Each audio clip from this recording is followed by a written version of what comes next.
हाँ जी, नमस्कार। मैं वीरपिंदर फ्रॉम एरल इमिग्रेशन। आज हमारा एमबीबीएस स्टूडेंट का एक वीज़ा आया है रोमानिया कंट्री का, तो हम इनको हैंड ओवर कर रहे हैं। तो आपको कैसा महसूस हो रहा है? सबसे पहले ये बताइए, अपना वीज़ा लेके रोमानिया एमबीबीएस का आपका वीज़ा है, एमबीबीएस करने जा रहे हो आप। हाँ जी मैम।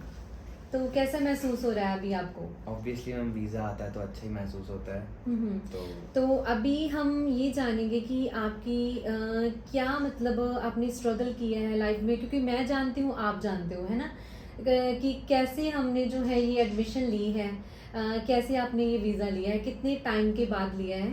तो सबसे पहले ये बताइए कि आपकी लास्ट स्टडी क्या थी? मैम मैंने +2 की हुई थी, उसके बाद मैं यूक्रेन में था। आपके पास मेडिकल के रिलेटेड जो है मतलब सब्जेक्ट थे, लाइक फिजिक्स केमिस्ट्री, है ना, हाँ जी। वो जो नॉर्मल होते हैं। तो पीसीबी। हाँ, उसके बाद आप जैसे यूक्रेन में मेडिसिन कर रहे थे, ठीक है। हाँ जी तो मैम। उसके बाद आप क्यों मतलब वहाँ पर स्टडी आपने लीव की और क्यों आपको यहाँ पर आना पड़ा? एक्चुअली वहाँ पे वॉर वगैरह का हो गया था इशू, हम्म। उसके बाद हम वापस आ जैसे कि गए। हम सब जानते हैं कि यूक्रेन में वॉर के कारण बहुत सारे बच्चे सफ़र हुए हैं। कई बच्चों ने मेडिसिन अपनी थर्ड ईयर की स्टॉप कर दी, कईयों ने सेकंड ईयर की स्टॉप कर दी है। तो आज मानिक बैठे हैं, तो वो फर्स्ट ईयर में कर रहे थे, इसलिए इनको थोड़ा सा ज़्यादा मतलब लॉस नहीं हुआ इनका ईयर्स का। तो इन्होंने जो एडमिशन ली है रोमानिया में, जीटी पोपा यूनिवर्सिटी है, उसमें फर्स्ट ईयर में एडमिशन इनकी हुई है। तो उसके बाद हमें बताइए मानिका, आपका किस ईयर में हमने एडमिशन करवाया है और सबसे पहले कहाँ पर अप्लाई किया था? हम सबसे पहले तो हमने ओविडेस में अप्लाई किया था, हम्म। रोमानिया में, जहाँ पे नहीं हुआ। उसके हम्म। बाद हमने शायद हंगरी में भी हमने अप्लाई किया। ट्रांसफ़र के लिए अप्लाई किया था हाँ जी मैम। ओबीडीएस में, है ना, तब ने हाँ जी। आपने हमें कॉल किया था। तो आपने बड़ी डर के विश्वास किया, पता नहीं होएगा कि नहीं होएगा ना। हाँ तो जी हर मैम। बार आप पूछते थे कि मैम हो गया कि नहीं, बट ओबीडीएस में आपका सक्सेसफुल नहीं हुआ था। हाँ जी मैम। उसके बाद हमने कहाँ पर अप्लाई किया फिर? मैम हमने आई थिंक हंगरी में भी किया, फिर उसके बाद लातविया में भी हाँ, किया एक और जगह पे। लातविया में ये प्रॉब्लम आई थी कि कुछ उनके पॉइंट्स के कारण हमारा जो एडमिशन नहीं हुआ पाया था ना। हाँ जी मैम। उसके बाद लास्ट में हमने जो अप्लाई किया, ये अप्लाई किया हमने फेब और मार्च में, हाँ जी मैम। जीटी पोपा में। तो ये काफ़ी लंबा मतलब समय रहा है ना। कोई आपका एग्ज़ाम हुआ है यूनिवर्सिटी में? मैम एग्ज़ाम तो एज सच नहीं हुआ कुछ। हाँ, हाँ कोई जी। इंटरव्यू आई हो आपकी? नहीं मैम।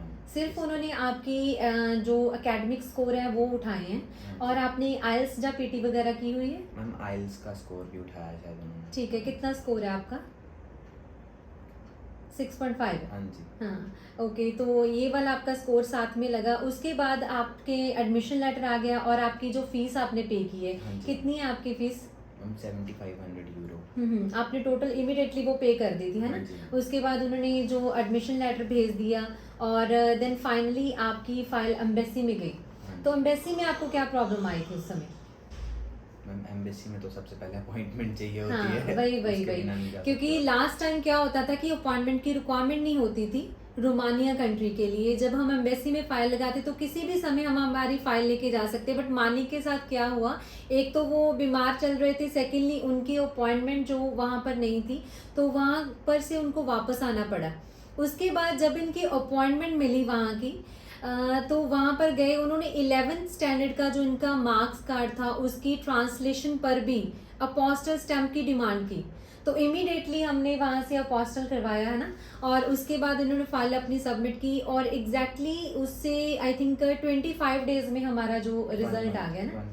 1 मंथ 1 मंथ में जो है उन्होंने रिजल्ट दे दिया। तो सबसे पहले रोमानिया में ये क्या होता है कि इसमें अपॉइंटमेंट लेनी पड़ती है। जब हम ऑनलाइन एप्लीकेशन अप्लाई करते हैं तो वीज़ा जो काउंसलर होते हैं वो खुद अपॉइंटमेंट प्रोवाइड करवाते हैं, तभी हमें जाना पड़ता है फाइल सबमिशन के लिए। और इसमें जो भी आपने डॉक्यूमेंट ट्रांसलेशन करवाया है, चाहे कोई भी डॉक्यूमेंट है, वो आपको अपोस्टल करवाना ही पड़ेगा, ठीक है। तो आप क्या कहना चाहते हैं हमारे बारे में? अगर आप कुछ कहना चाहते हैं तो प्लीज़।